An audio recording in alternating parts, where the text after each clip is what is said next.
दोस्तों, शायद ही आपको पता हो कि हमसे 3,000,084,403 किलोमीटर दूर मौजूद चांद हमारी पृथ्वी का ही एक टुकड़ा है।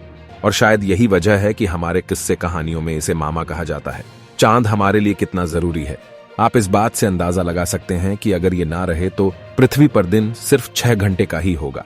चांद के बारे में रिसर्च करने के लिए नए नए मिशन लॉन्च होते रहते हैं और इन्हीं में से एक है हाल ही में इसरो द्वारा लॉन्च किया गया चंद्रयान-3 मिशन, जो चांद के उस हिस्से में उतरने जा रहा है जिसके बारे में हमारे वैज्ञानिकों को कुछ भी पता नहीं है। चांद पर अब तक सिर्फ 12 एस्ट्रोनॉट्स ही अपने कदम रख पाए हैं और वो सभी सही सलामत वापस पृथ्वी पर भी लौट आए हैं। लेकिन इसके बावजूद बहुत कम लोग ये बात जानते हैं कि अमेरिका के एक महान साइंटिस्ट की कब्र वहां मौजूद है और वो वहां कैसे पहुंचे। 1972 के बाद कोई चांद पर क्यों नहीं गया और क्या है चांद की भयानक दुनिया के गहरे राज, आइए इस सब के बारे में जानते हैं। दोस्तों, सबसे पहले हम बात करते हैं आखिर चांद वजूद में कैसे आया। इसे समझने के लिए चलते हैं 4.5 बिलियन साल पहले। उस समय थिया नाम का एक बड़ा सा बैंड 15 किलोमीटर और सेकंड की रफ्तार से पृथ्वी की ओर आते हुए पृथ्वी से टकरा गया। इस पिंड का साइज मार्स यानी मंगल ग्रह के बराबर था, जिसका टकराना इतना तेज हुआ कि 3 और पृथ्वी के कई छोटे छोटे टुकड़े बिखर गए। इसके बाद ही पृथ्वी की ग्रेविटी की वजह से उसका चक्कर लगाने लगे।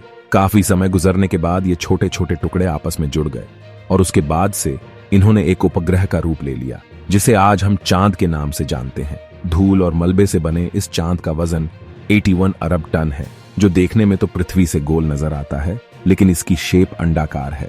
आपको बता दें कि हमारे सौरमंडल में टोटल 181 उपग्रह हैं और साइज के मामले में चंद्रमा 5वें स्थान पर आता है। चांद का डायामीटर पृथ्वी के डायमीटर का सिर्फ 1/4 है और आपको जानकर हैरानी होगी कि पृथ्वी में लगभग 49 चंद्रमा समा सकते हैं। वैज्ञानिकों का कहना है कि हर साल चंद्रमा धरती से 3.78 सेंटीमीटर दूर होता जा रहा है।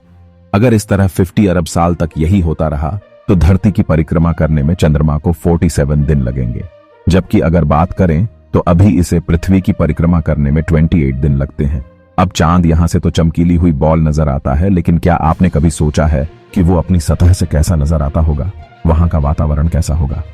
इसके बारे में रिसर्च करने के लिए हाल ही में इसरो ने चंद्रयान-3 मिशन को लॉन्च किया है, जो बहुत ही तेजी से चांद की तरफ बढ़ रहा है और अगले महीने ही उसकी सतह पर पहुंचकर वहां के ऐसे ऐसे राज्य से पर्दा उठाएगा जो अब तक एक रहस्य बने हुए हैं। चंद्रयान-3 मिशन का मकसद चांद पर मौजूद मिट्टी, वातावरण और ठोस रूप में मौजूद पानी के बारे में जांच करना है, ताकि यह पता लगाया जा सके कि उपग्रह मानव के रहने लायक है या नहीं।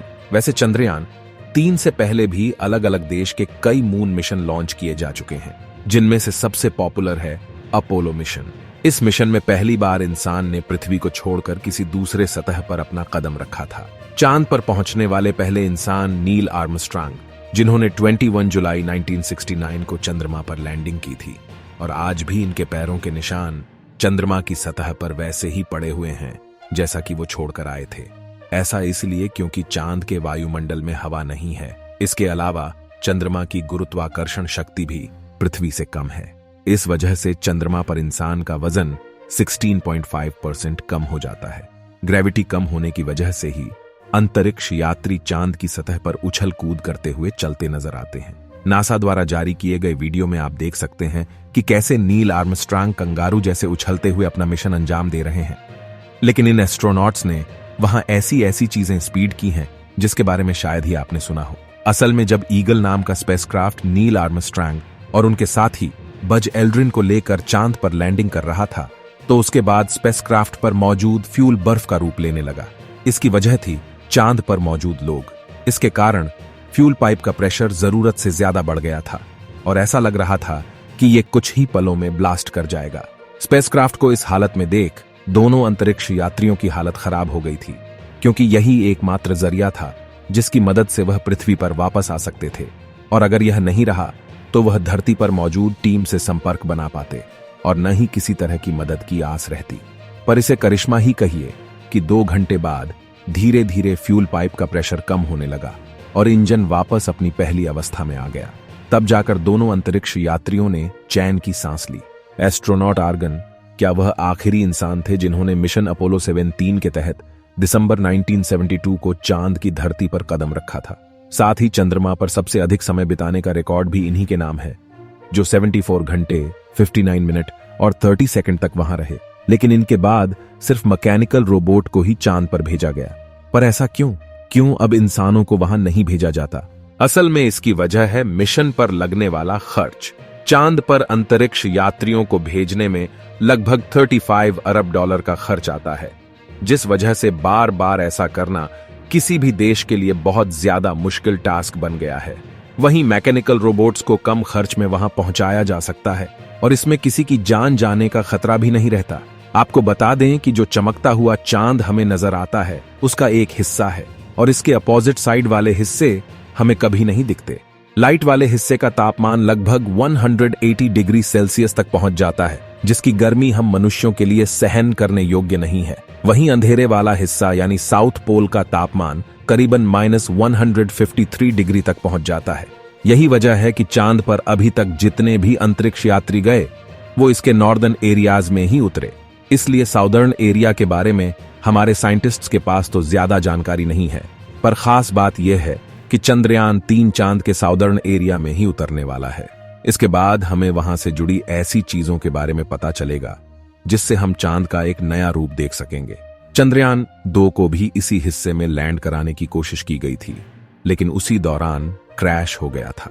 वैज्ञानिकों की माने तो चंद्रमा की सतह पर धूल का गुब्बार सूर्योदय और सूर्यास्त के समय पर मंडराता रहता है। ऐसा क्यों होता है कि अब तक एक रहस्य बना हुआ है। वहीं कुछ एक्सपर्ट्स का मानना है कि मॉलिक्यूल्स के इलेक्ट्रिकल चार्ज की वजह से ऐसा हो सकता है।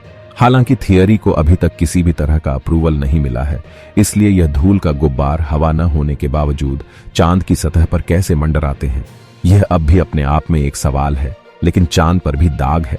यह कोट तो आपने जरूर सुना होगा, पर दाग किस चीज का है, क्या आपको पता है? असल में पृथ्वी से दाग जैसे दिखने वाले ये धब्बे चंद्रमा पर मौजूद बड़े बड़े गड्ढे हैं जो उल्का पिंड के गिरने से बने हैं। अब आते हैं उसी सवाल पर कि अगर जितने भी अंतरिक्ष यात्री चांद पर गए वह सभी सही सलामत घर वापस लौट आए, तो फिर चांद पर कब्र किसकी मौजूद है? असल में इस महान वैज्ञानिक का नाम है ग्वेन मार्ले शूमेकर, जो दुनिया के सबसे बड़े वैज्ञानिक और अमेरिकन जियोलॉजिस्ट थे। वे नए मार्ले शूमेकर ने दुनिया के तमाम अंतरिक्ष यात्रियों को ट्रेंड किया था। यही नहीं, यूटा और कोलोराडो में यूरेनियम की खोज भी इन्होंने ही की थी। लेकिन 1997 में एक सड़क हादसे में इनकी जान चली गई, जिसके बाद नासा की मदद से इनकी कब्र चांद पर बनाई गई। दरअसल नासा ने इनको सम्मान देने के लिए इनकी अस्थियों की राख को चांद पर ले जाकर दफन किया था, इसलिए आज इनकी कब्र यहां मौजूद है।